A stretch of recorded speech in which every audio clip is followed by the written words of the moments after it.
Welcome to Wrong Time Watch. My name is Kevin, and today we're looking at two similar styled watches, but only one of them is an actual, genuine super compressor. So on my left hand, I have the Christopher Ward C65, a super compressor, and in my right hand, I have the Mitch Mason Maelstrom. This one is a limited edition, one of 100 watches made. This is the Micro Brand Watches Facebook group limited edition watch. You have to be a member of the Facebook group to buy this watch. This one here, they actually don't make this watch in this colorway anymore. They have one with a light blue dial with the white outer ring, and then they have one with a deep blue dial with, I believe it's the same color blue outer ring. I know it's a blue ring. But right there at the 6 o'clock, you see it says super compressor and 150 meter water resistance. Yeah, Swiss made down there at the bottom of the dial. All right, let's take a closer look at the Mitch Mason. We'll zoom in a little bit. So the Mitch Mason Maelstrom is a super compressor style watch. It's not an actual super compressor watch. It just looks like one with this inner rotating bezel here and the true crowns. And this watch is rated for 300 meters of water resistance. Has this cool looking, I call it burgundy or maroon dial. And this special edition has the dual time bezel. The regular production model has a dive bezel similar to this one here, elapsed time bezel. So the Christopher Ward has more of a box crystal look to it, and the Mitch Mason has a very slight dome. It almost looks flat. So the Mitch Mason MSRP for 2022 is $599, and the Christopher Ward, with the two different blue dials, is $1,215. They also offer it on strap, and it's a little bit less. I don't remember the exact amount. So yeah, it's interesting that the genuine super compressor is 150 meter water resistance for the water resistance rating, and this one is 300 meter. This uses a Miyota 9015. Christopher Ward uses Solita SW200-1. Both have sapphire crystal with AR coating applied to the underside.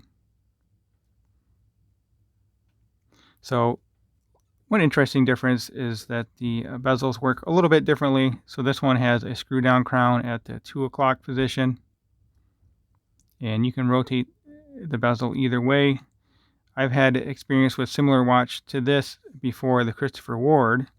So the Christopher Ward kind of surprised me in the way that the bezel functions, in that this is a unidirectional bezel and this is not a screw down crown. You can just turn the crown, and it clicks like a normal dive bezel when you're rotating it. Well, you know what a normal dive watch looks like, but this one happens to be another Christopher Ward, but same thing. You can feel it clicking. I have to put it back to 12 o'clock. But the same way you feel that clicking when you rotate it, you feel that clicking through this crown here. And you cannot turn it backwards. It's one direction only, which surprised me.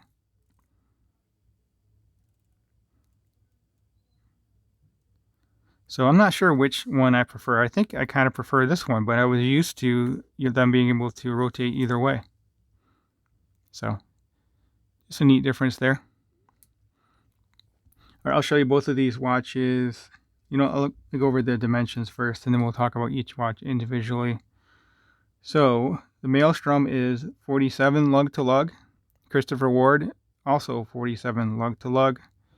Case diameter on this is 40.5. Case diameter on this is 40.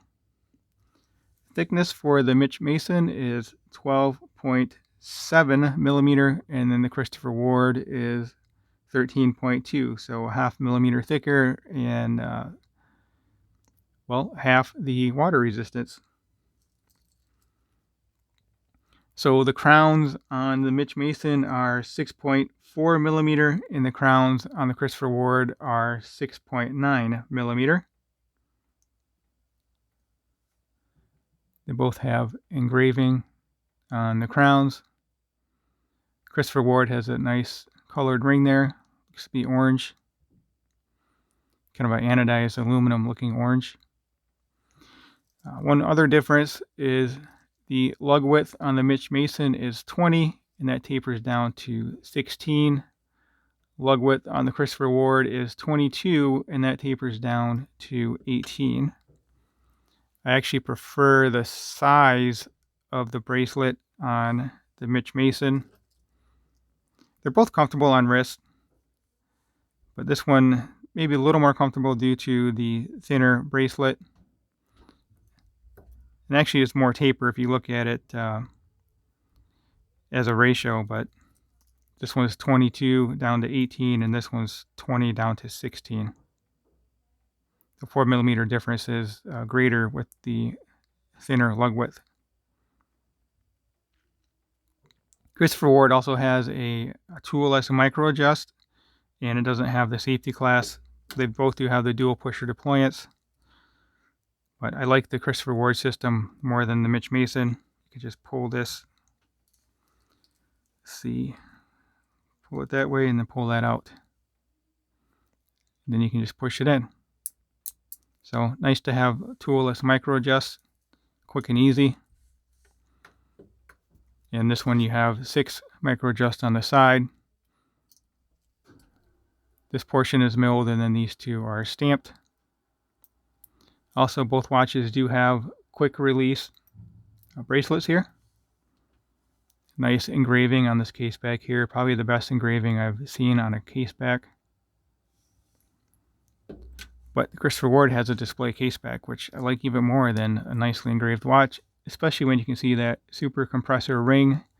So the way a super compressor works is the deeper down you dive, the more water pressure you have, and then that water pressure pushes on the case back, and as the case back gets pushed, it further seals up the watch with compression. So super compressor is because the watch case back compresses and seals the watch up further. But you can get a nice look at that Sleeta SW200-1 custom Christopher Ward rotor. A little bit different way of doing the quick release pins too. All right. So this is the first genuine super compressor in 50 years. So nice for a micro brand to be able to do that. I don't know if you consider Christopher Ward a micro brand. I think they're still considered that. This case is nice too. It has the nice undercut here, and on the top it makes the case look a lot thinner. I believe this is their light catcher case. We have a mixture of brushed and polished surfaces. No drilled lugs on it, but you do have that quick release bracelet, so you technically don't need drilled lugs unless you put it on a different kind of strap. It's not quick release. Mitch Mason also has a mixture of brushed and polished surfaces, but not as nicely done as that Christopher Ward case. But again, the Christopher Ward is twice the price.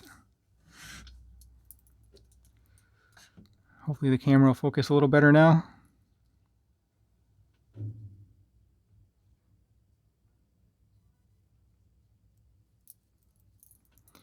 So yeah, with all that said, let me get both of these on wrist, and if you could let me know in the comments which one of these you would prefer, or perhaps both. That's always an option too.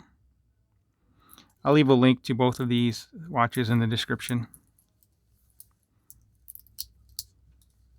So I am a big fan of the Miyota 9015 movement that's in this watch, but the Sleeta SW200 is also a good movement. I guess you would probably say the Sleeta is a better movement, but I never had a problem with the 9015 movement either. So let me zoom out for each one, and then I'll zoom back in for the other one. My UV flashlight for checking out the lume later in the video here.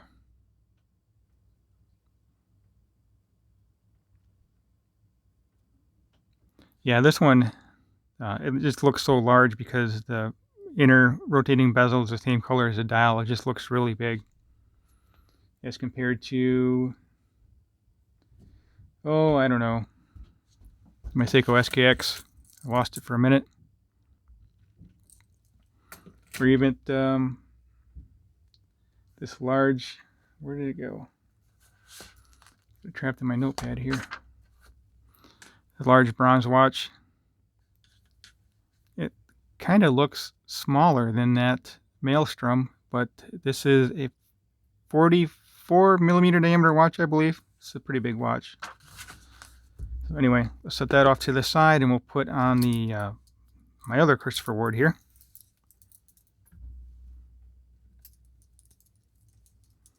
This watch wears really nice on wrist.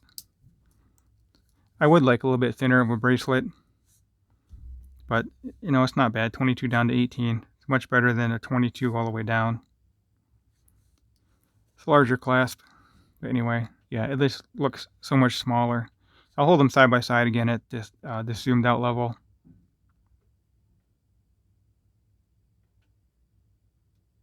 I think my preference is this one, even though it is twice the price.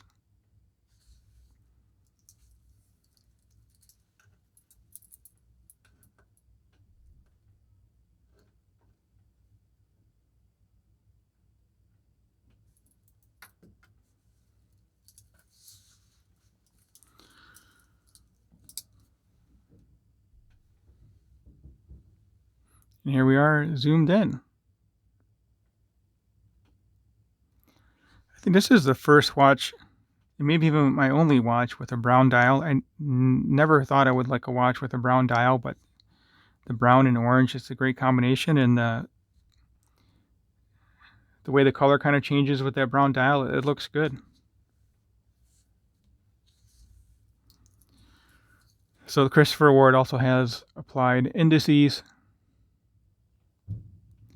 I'm thinking the Mitch Mason is going to outshine it. There's really not much lume on this watch, but we'll find out in a moment here. And the Mitch Mason is a mixture of sandwich dial and then painted on indices there. And also the numerals around the bezel are rotated as well. So I'm pretty sure the Mitch Mason is going to outshine the Christopher Ward, but let's pause the video and we'll check it out here in a moment. Oh, if you have not subscribed yet, please hit that subscribe button, like the video, and leave a comment below. I like hearing your feedback. Give me feedback on my videos or the watches, you know, basically anything, and I'll reply back to you. All right, I'm going to pause the video and we'll shut off the lights. Alrighty, so there we have it. Mitch Mason Maelstrom on the left and Christopher Ward C65 super compressor on the right. As far as lume brightness, I think I would give the hands to the Christopher Ward, and then, you know, the bezel on the Mitch Mason is the brightest of anything here, but yeah, I'd say the dial's a little brighter on the Mitch Mason as well, just because the lume indices, the indices with lume on the Christopher Ward is so much smaller. So as always, thank you for taking the time. Thank you for watching, and please hit that subscribe button if you have not already. Thank you.